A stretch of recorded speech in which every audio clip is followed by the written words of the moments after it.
അതിലേറ്റവും പ്രധാനപ്പെട്ട ഒരു സമയമാണ് അസ്റിന് ശേഷം മഗ്രിബിന് മുമ്പായുള്ള ദിക്റിന്റെ മജ്ലിസ്. ആ ഒരു സദസ്സിൽ ഒരാൾ പങ്കെടുത്താൽ, അല്ലെങ്കിൽ ആ സമയത്ത് അല്ലാഹുവിന് ദിക്റിലായി ഒരാൾ സമയം ചെലവഴിച്ചാൽ, ആ ഒരു ദിവസത്തെ മുഴുവൻ ഹയാത്താക്കി ദിക്ർ ചൊല്ലിയതിന് പകരമായി യക്ഫീക, അത് മതിയാകുമെന്ന് ഹബീബായ മുഹമ്മദ് മുസ്തഫ സല്ലല്ലാഹു അലൈഹി വസല്ലം. അല്ലാഹു നമ്മുടെ സദസ്സ് കബൂലാക്കട്ടെ. ധാരാളം ആളുകൾ പല പ്രശ്നങ്ങൾക്കും പരിഹാരത്തിന് വേണ്ടിയിട്ടാണ് ഈ മജ്ലിസിൽ വന്നിട്ടുള്ളത്. ഇവിടേക്ക് ഭക്ഷണങ്ങൾ നേർച്ചയാക്കുന്നവർ, പായസം നേർച്ചയാക്കുന്നവർ, ഈ സദസ്സിലെ ദുആയിൽ പങ്കെടുക്കുന്ന ആളുകൾക്ക് നൽകുന്ന എല്ലാ വിഭവങ്ങളും മറ്റു പല നാട്ടിലും പല പ്രദേശത്തുമുള്ള പലരും മനസ്സിൽ പല മുറാദും വെച്ചുകൊണ്ടാണ് നൽകിക്കൊണ്ടിരിക്കുന്നത്. അല്ലാഹുവേ നീ കബൂലാക്കണം റഹ്മാനെ. എല്ലാ ഉദ്ദേശങ്ങളും നീ സഫലമാക്കി കൊടുക്കണം അല്ലാഹ്. ദുആക്ക് ഇജാബത്തുള്ള ഒരു സദസ്സാക്കി അല്ലാഹുവേ സദസ്സിനെ നീ ഏൽക്കണം റഹ്മാനെ. പ്രാർത്ഥന അത് മുഅ്മിനിന്റെ ആയുധമാണ്. സിലാഹുൽ മുഅ്മിൻ എന്ന് ഖാല റസൂലുള്ളാഹി സ്വല്ലല്ലാഹു അലൈഹി വസല്ലം. ജീവിതത്തിൽ മനുഷ്യൻ അനുഭവിക്കുന്ന ഏതു പ്രശ്നങ്ങൾക്കും പരിഹാരം നൽകുന്നവൻ അല്ലാഹുവാണ്. പ്രയാസങ്ങളും പ്രതിസന്ധികളും വിഷമങ്ങളും ഒക്കെ ഉണ്ടാകും. അല്ലാഹുവിനോട് പരിഹാരം തേടുക എന്നതാണ് ഒരു മുഅ്മിനിന്റെ ഏറ്റവും പ്രധാനമായി വിജയത്തിന്റെ മാർഗം എന്ന് പറയുന്നത്. മഴയില്ലാതെ പ്രയാസപ്പെടുന്ന കാലഘട്ടം, അല്ലാഹു സുബ്ഹാനഹു വ തആലയോട് ദുആ ചെയ്യാൻ വേണ്ടി കൽപ്പിച്ചതുപോലെ പ്രാർത്ഥിച്ച് ആ മഴയ്ക്ക് ഉത്തരം കിട്ടാത്തൊരു സന്ദർഭം ഉണ്ടായി. മഹാനായ മുഹമ്മദ് ബിൻ മുൻകദിർ റളിയല്ലാഹു അൻഹു മഹാനവറുകളുടെ ഒരു സംഭവം പറയുന്നു. എവിടെ വെച്ചാണ്, ആരുടെ ദുആക്കാണ് ഇജാബത്ത് കിട്ടുക എന്ന് ആർക്കും പറയാൻ പറ്റില്ല. നമ്മുടെ മുമ്പിൽ ചിലപ്പോൾ പ്രസിദ്ധിയില്ലാത്ത, അറിയപ്പെടാത്ത ചില ആളുകളൊക്കെ കൂട്ടത്തിലുണ്ടാകും. അവർ റബ്ബിനോട് ദുആർന്നാൽ ചിലപ്പോൾ പെട്ടെന്ന് ഉത്തരം കൊടുക്കും. ചിലപ്പോൾ നമ്മൾ നല്ല സദസ്സിലൊക്കെ ഒരുമിച്ച് കൂടി പ്രാർത്ഥിക്കുന്നതിനപ്പുറം ചില ഇജാബത്തുള്ള ദുആകളുണ്ട്, സമയങ്ങളുണ്ട്. മഹാനായ മുഹമ്മദ് മുൻകദിർ റളിയല്ലാഹു അൻഹു എല്ലാ ദിവസവും മദീന പള്ളിയുടെ ഒരു മൂലക്കിൽ, ഒരു ചെരുവിൽ, ഒരു തൂണിനോട് ചാരിയിരുന്ന ഇശാ നിസ്കാരം കഴിഞ്ഞാൽ പ്രാർത്ഥനയിൽ മുഴുകും. എല്ലാ ദിവസവും പ്രത്യേക സ്ഥലം തന്നെ അതിന് തെരഞ്ഞെടുത്തിരുന്നു.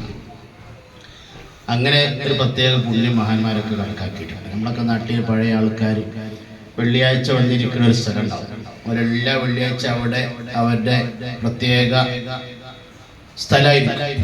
അപ്പൊ അവിടെ പോയി കയറിയിരിക്കരുത് എന്ന് വരെ മഹാന്മാരായ ഫുഖഹാക്കള് രേഖപ്പെടുത്തുന്നു. ഒരാൾ ഒരു സ്ഥലം പ്രധാനമായി എല്ലാ ആഴ്ചയും എല്ലാ സമയത്തും അവിടെ ഇരുന്ന് ദ്വാരക്കുന്ന ഒരാളുണ്ടെങ്കിൽ അയാൾക്ക് വേണ്ടി ആ സ്ഥലം മാറ്റി വെക്കണം.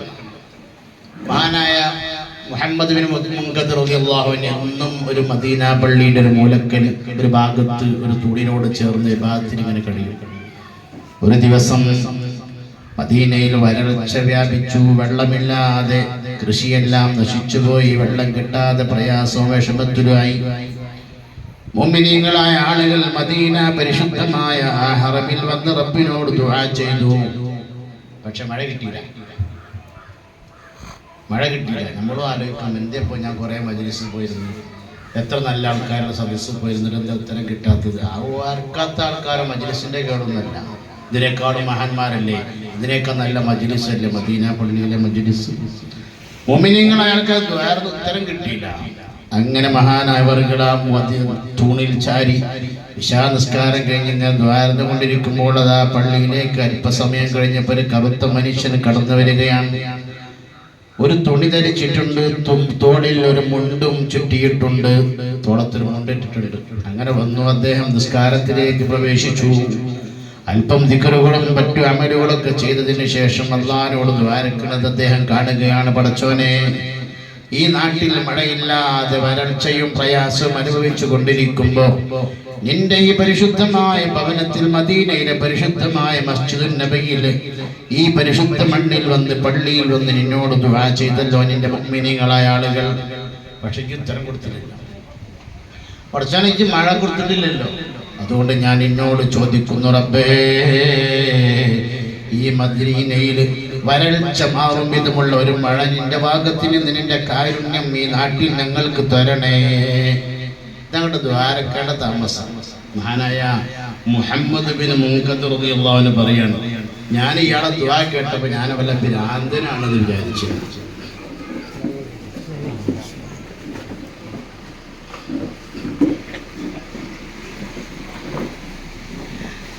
ഞാൻ ഇയാൾക്ക് വല്ല ഭ്രാന്തുണ്ടാവുന്ന ഞാൻ വിചാരിച്ചു. അദ്ദേഹം മനസ്സിൽ കരുതി. കാരണം ഇത്ര മുഅ്മിനീങ്ങളായ ആൾക്കാരൊക്കെ ഒരാൾക്ക് പറഞ്ഞിട്ട് ഇയാൾ വന്നിട്ട് പഠിച്ചവരെ ഞങ്ങളുടെ നാട്ടിലേക്ക് മൈതാനം ഒറ്റയ്ക്ക് വന്നിട്ട് ഇങ്ങനെ ദ്വാരക്കണുണ്ട്. ഇയാളെ ദുആ കഴിയേണ്ട താമസം ആകാശത്തിൽ നിന്നതാ ഇടിയുടെ ശബ്ദം കേൾക്കുന്നു, മിന്നൽ വരുന്നു, പെട്ടെന്നതാ ഘോരമായ മഴ വർഷിക്കുന്നു. ആ മദീന പട്ടണം മുഴുവൻ വെള്ളത്തിൽ മുങ്ങുകയാണ്. മഴ ഇങ്ങനെ പെയ്തപ്പോ ഇയാള് പൊട്ടി പൊട്ടി കരഞ്ഞിട്ട് പറഞ്ഞോനെ, ഞാൻ എൻ്റെ ആരാ, ഞാൻ ഇപ്പൊ ആരാ കൂട്ടത്തിൽ, ഞാനൊരു സാധാരണ മനുഷ്യൻ. പക്ഷേ ഞാൻ ചോദിച്ചപ്പോഴേക്ക് എനിക്ക് നീ ഈ നാട്ടിൽ എൻ്റെ പ്രാർത്ഥനയ്ക്ക് ഉത്തരമായി നീ മഴ തന്നല്ലോ റബ്ബേ എന്നും പറഞ്ഞുകൊണ്ട് പൊട്ടി പൊട്ടി കരഞ്ഞ ആ മനുഷ്യൻ സുബ്ഹി വരെ അവിടെ ഇരുന്ന് ഖുർആൻ പാരായണം ചെയ്തു. അവിടെ നടക്കുന്ന പള്ളിയിലെ സുബ്ഹി നിസ്കാരത്തിൽ ജമാഅത്തിൽ പങ്കെടുത്ത് സലാം വീട്ടി ഉടനെ ഇറങ്ങിപ്പോകുന്ന രംഗം മഹാനായ മുഹമ്മദ് ബിൻ മുൻകദിർ റളിയല്ലാഹു അൻഹു കണ്ടപ്പോ മഹാനവർകൾ ഇയാളെ പിന്നാലെ ഇറങ്ങി. ഇയാൾ ആരാണ്? പരിചയമില്ലാത്ത ആളാണല്ലോ. പിന്നാലെ പോയി, അദ്ദേഹത്തിന്റെ പിന്നാലെ പോയി. പക്ഷെ അയാൾ മഴന്റെ ആ ഒരു ഇതയിലൂടെ സ്പീഡിലങ്ങ് നടന്നു പോയപ്പോ ഇരുട്ടിന്റെ മറവിൽ എനിക്ക് അദ്ദേഹത്തിന് പിന്നാലെ കൂടുതൽ നടക്കാൻ കഴിഞ്ഞില്ല. എവിടേക്കാ പോയിന്ന് അറിഞ്ഞില്ല. തിരിച്ചു പോന്നു. ഞാൻ പിറ്റേ ദിവസം ഇശാ നിസ്കാരം കഴിഞ്ഞ് ഞാനിങ്ങനെ ഇരിക്കുമ്പോഴാണ് ആ മനുഷ്യൻ വീണ്ടും വരുന്നത്. ആ മനുഷ്യൻ വരുന്നു, നിസ്കരിക്കുന്നു, ആരാധിക്കുന്നു, ദിക്റുദുആയിലായി കഴിച്ചുകൂട്ടുന്നു, ഇറങ്ങിപ്പോകുന്നു. ആ സുബീന്റെ ജമാഅത്ത് കഴിഞ്ഞിട്ട് ഇറങ്ങിപ്പോയപ്പോ ഞാൻ അന്നും പിന്നാലെ പോയി. ഇത് ആരാണ്, എവിടേക്കാ പോണെന്ന് അറിയാൻ വേണ്ടി. അപ്പൊ അയാളെ പിന്നാലെ പോയപ്പോ ഒരു വീട്ടിലേക്ക് അവിടെ കയറിപ്പോണത് കണ്ടു. ആ നാട്ടിൽ മദീനയിൽ ഒരു വാടക വീട്ടിൽ താമസിച്ചുകൊണ്ടിരിക്കുകയാണ്. ഞാൻ പള്ളിയിലേക്ക് തിരിച്ചു പോന്നു. ദുഹാ നിസ്കാരം കഴിഞ്ഞ് സൂര്യൻ ഉദിച്ച് എൻ്റെ ദിക്റും ഔറാദുകളും അമലുകളൊക്കെ കഴിഞ്ഞതിന്റെ ശേഷം ഞാൻ വീണ്ടും ആ മനുഷ്യന്റെ വീട്ടിലേക്ക് കയറി ചെല്ലുമ്പോ അദ്ദേഹം എന്നെ കണ്ടപാട് ഒരു കണ്ട പരിചയമുള്ളത് പോലെ നോക്കിയിട്ട് യാ ഇബ്നു അബ്ദുല്ല ചിരിച്ചോണ്ട് വിളിച്ചിട്ട് പറഞ്ഞു, വരി, എന്തേ പോന്ന്, വല്ല കൊടയോ വല്ല തുന്നിയെടുക്കാനുള്ള വല്ല സാധനങ്ങളുണ്ടെങ്കിൽ ഞാൻ തരാം. അയാൾക്ക് പണിന്താണ്, വീട്ടിൽ നിന്നിട്ട് ഇങ്ങനെ കുട തുന്നിക്കൊണ്ടിരിക്കുകയാണ്. അപ്പൊ തുന്നിയ കുടം തരുവാണെങ്കിൽ ഞാൻ തരാം, എന്തേ പോന്നെന്ന് വെച്ചു. അപ്പൊ ഒന്നുമില്ല, ഞാൻ നിങ്ങളല്ലേ ഞാന്ന് നമ്മളെ മദീന പള്ളിയിൽ വരുന്നിട്ട് ദ്വാരുന്നത് മഴയില്ലായിട്ട് പ്രയാസപ്പെടുന്നുണ്ടല്ലോ, അങ്ങനെ മഴ കിട്ടി നിങ്ങളെ ദ്വാന്റെ ഇജാബത്തായിട്ട്, അത് നിങ്ങളല്ലേ എന്ന് വെച്ചു. അത് ഞാനാണോ അല്ലേ എന്നുള്ള കാര്യം നിങ്ങൾ നോക്കേണ്ട കാര്യം. നിങ്ങളിപ്പോൾ വന്ന കാര്യം പറയും. അല്ല, നിങ്ങളെ പിന്നെ ദ്വാരക്കായി പഠിച്ചോ ഇജാബത്ത് തന്നല്ലോ. ഇത് പറഞ്ഞപ്പോ ഇയാളെ മുഖം മാറി. മഹാനവറുകളുടെ മുഖം അങ്ങോട്ട് മാറി. അദ്ദേഹം ദേഷ്യത്തോടു കൂടെ നിങ്ങൾ വേറെന്തെങ്കിലും കാര്യങ്ങൾ പറയാനെങ്കിൽ പറഞ്ഞോളി, നിങ്ങൾക്കിപ്പോൾ എന്താ ഈ വിഷയത്തിൽ, എൻ്റെ ദ്വാന്റെ വിഷയത്തിൽ നിങ്ങൾക്കിപ്പോൾ ചോദിക്കാനുള്ളത് എന്നൊക്കെ ചോദിച്ച് വലിയ ദേഷ്യപ്പെടൽ. അദ്ദേഹത്തെ ദേഷ്യപ്പെടൽ കണ്ടപ്പോൾ ഇറങ്ങിപ്പോയി. അങ്ങനെ തിരിച്ചുപോയി വീട്ടിലേക്ക് പോയി. പിറ്റേ ദിവസം ഇശായിന് വേണ്ടി കാത്തിരിക്കുകയാണ്. ഈ മനുഷ്യൻ വരുന്നുണ്ടോ എന്ന് നോക്കി. ഇശാ നിസ്കാരം കഴിഞ്ഞിട്ട് ഞാൻ എന്നും ഇരിക്കുന്ന തൂണിലോട് ചാരി ഞാൻ പാതിരാ സമയം വരെ ഇരുന്നപ്പോഴും ഈ മനുഷ്യനെ കാണുന്നില്ല. അപ്പൊ എനിക്കാകെ ടെൻഷനായി. ഞാൻ ഇറങ്ങി അദ്ദേഹത്തിന്റെ വീട്ടിലേക്ക് അയാൾ അന്വേഷിച്ചു കൊണ്ട് പോയപ്പോ ആ വീട്ടിൽ തുറന്നിരിക്കാണ്, ആരും ആ വീട്ടിലില്ല. അയൽവാസികളെ സമീപിച്ചുകൊണ്ട് ചോദിച്ചു, അല്ല ഇവിടെ ഒരു മനുഷ്യണ്ടായിരുന്നല്ലോ എന്ന്. ഇശാന്റെ ശേഷം രാത്രി പള്ളിക്ക് വരുന്ന അയാളെ വല്ല വിവരമുണ്ടോ? അയാൾ നിങ്ങളിവിടെ ഇന്നലെ വന്നു പോയതിന്റെ ശേഷം മൂപ്പർക്ക് ആകെ വെപ്രാളം, വേജാറും ടെൻഷനൊക്കെ കൂടിയായി. പിന്നെ ഇവിടുന്ന് അയാൾക്ക് കിട്ടിയ തുണിക്കുപ്പായൊക്കെ പോയി എടുത്തിട്ട് അയാൾ പൊതിഞ്ഞിട്ട് ഇവിടുന്ന് ഇറങ്ങിപ്പോയി.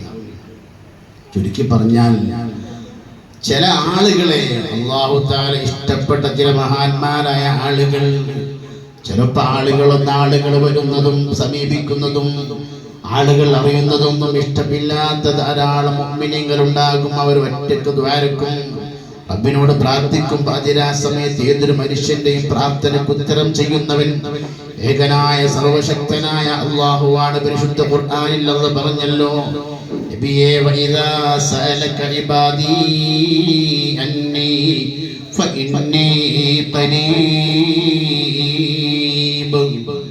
എന്റെ അടിമയെങ്ങാനും അങ്ങയോട് ചോദിച്ചാൽ, എന്നെ സംബന്ധിച്ചവർ ചോദിക്കുകയാണെങ്കിൽ ഞാൻ അവരെ അടുത്തുണ്ട് എന്ന് അവരോട് പറയണേ.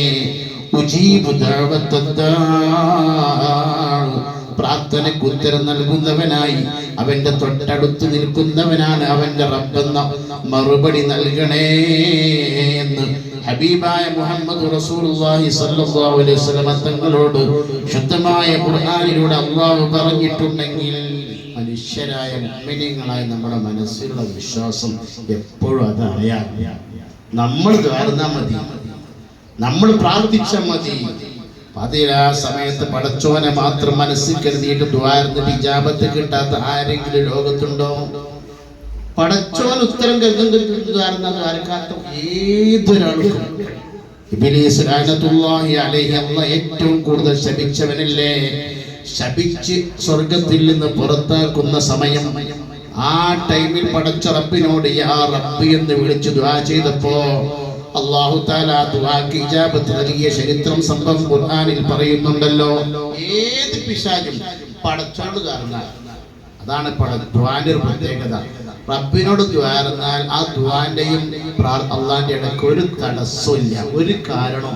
അത് കുഫ്രിയത്തോ പുണ്യകർമ്മങ്ങളോ ചീത്ത പ്രവർത്തനങ്ങളോ ഹറാമോ ഒക്കെ ചെയ്തവനാവാം. അല്ലാഹു തആലയോട് ദ്വാരന്നാൽ, മനസ്സറിഞ്ഞ് ദുആ ചെയ്താൽ അല്ലാഹു ഇജാബത്ത് നൽകും. ആ ഒരു നിലക്ക് വിശുദ്ധമായ ഈ മുഹറം മാസത്തിന്റെ ഈ പുണ്യ ദിവസത്തിലെ ദുആ അടക്കം നമ്മുടെ വീടുകളിൽ നിന്ന് നമ്മുടെ ഓരോ നിമിഷത്തിലും നമ്മുടെ ജീവിതം നന്നാക്കാൻ ഈ സമയം നമുക്ക് പ്രചോദനമാകേണ്ടതുണ്ട്. കാരണം വിശുദ്ധമായ മുഹറം മാസം നമ്മിലേക്ക് സമാഗതമാകുന്നതോടുകൂടെ ഒരു പുതിയ വർഷത്തിലേക്ക് നമ്മൾ കാലെടുത്ത് വെച്ചിരിക്കുകയാണ്.